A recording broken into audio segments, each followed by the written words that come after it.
Welcome to Stream Time, where we talk all things streaming.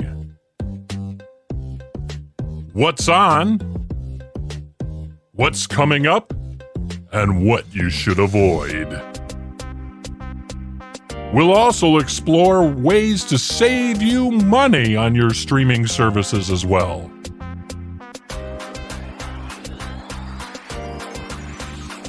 So kick back and relax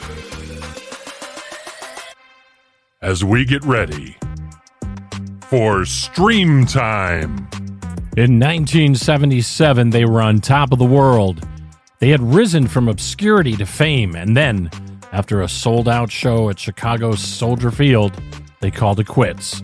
Now, decades later, they agree to reveal the truth. This time on Stream Time.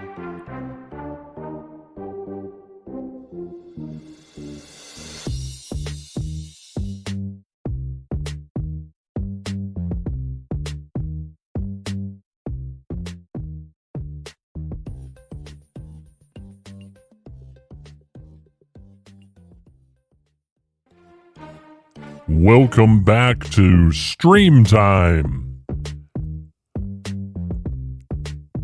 Visit our website located at streamtimeshow.com. That's streamtimeshow.com. And if you'd like to send us an email, just go to mail@streamtimeshow.com and we'll get in touch. Now, let's get back to Stream Time and today's episode. Hey everybody, welcome to another episode of Stream Time. We truly appreciate you stopping by today and joining us for this episode. And as promised in the opener, in 1977, Daisy Jones and the Sixth were on top of the world. The band had risen from obscurity to fame, and then after a sold-out show in Chicago's Soldier Field, they called it quits. But now, nearly many decades later, the band members agree to reveal the truth. This time, we're talking about the Amazon exclusive streaming series, Daisy Jones and the Sixth. We're going to listen to a trailer for it and talk about it right after this on Stream Time.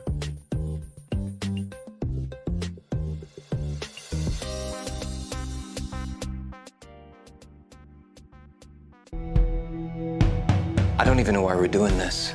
It's not a duet. Billy, you wrote a good song, not a great one. Did you guys want to record something or fight more? I'm fine either way. Okay, let's get this started. This is Honeycomb. Take one. Can I ask you a question? What do you think the song's about? What do I think the song is about? What the song what that is I the wrote? song What do I about? think the song that I wrote is about? It's about starting a new life.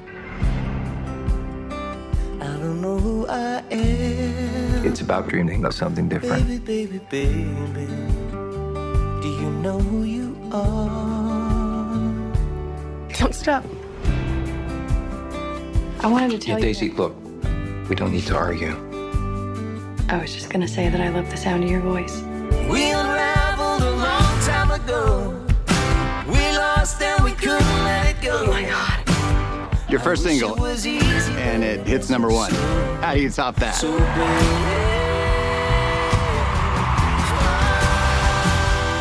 We can make a good thing bad. When you're making an album, it's an intimate thing. It has to be. I've never seen him smile this much in his life.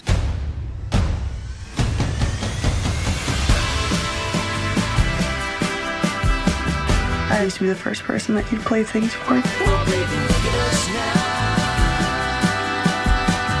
It's what people want to see. It's an act. You know that. Oh, baby, look at us now. Tell me that there's nothing going on between us. Tell me if I'm crazy. Oh, baby, look at us now. If you love her, I don't. well, if you ever do, that is when this ends. This thing we can do it ain't working out. Why can't you just admit it to me?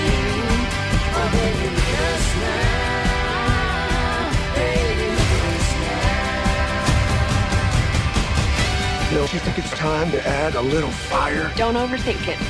I'm the fire.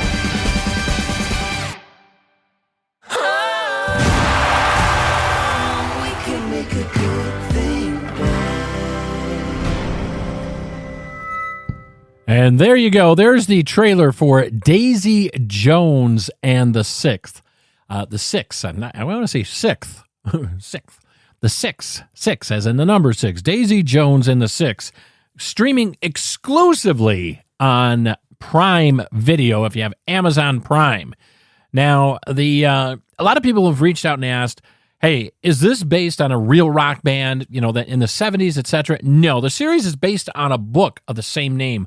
But what you might not know is that the book is inspired by the real life story of one of history's greatest bands, Fleetwood Mac.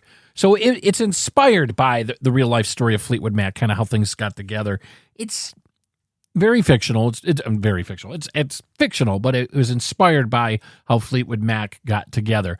The book is called Daisy Jones and the Six, and the author is Taylor Jenkins, Jenkins Reid. Taylor Jenkins Reid. And she was first inspired by the band when she saw them perform in the 90s. So she wrote a fictional book, about a fictional rock band called Daisy Jones and the Six. It's amazing that, someone could take something like that and do something like this. Now, having watched this, it says season 1, but I feel in my heart of hearts that that's all we're going to get, to be honest with you. I'd be really surprised if there's a second part.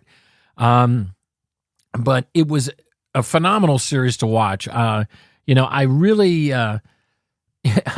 find myself getting drawn into these characters and feeling for this. There's small town people that just basically loved music and, the drug-filled 70s and how drugs were a big part of the music industry and back then and everything. And it takes place, a band from Pittsburgh going out to L.A., and a lot of scenery, a lot of nostalgia to live through that time and a lot of social commentary. The series is based on a book, again, by the same name, but again, it's based on Fleetwood Mac. Basically, she was confounded by Stevie Nicks and Lizzie Buckingham's performance and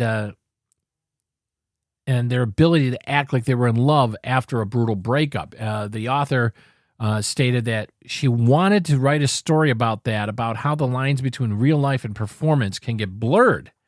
So that's basically how this book, Daisy Jones and the Six. I'll get my mouth working on this episode.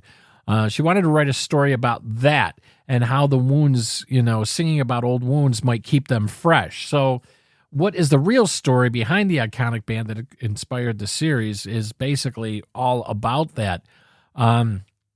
Stevie Nicks is the inspiration for Daisy. Grew up moving around the American Southwest, where her grandfather taught her to sing duets as she fostered an appreciation for music.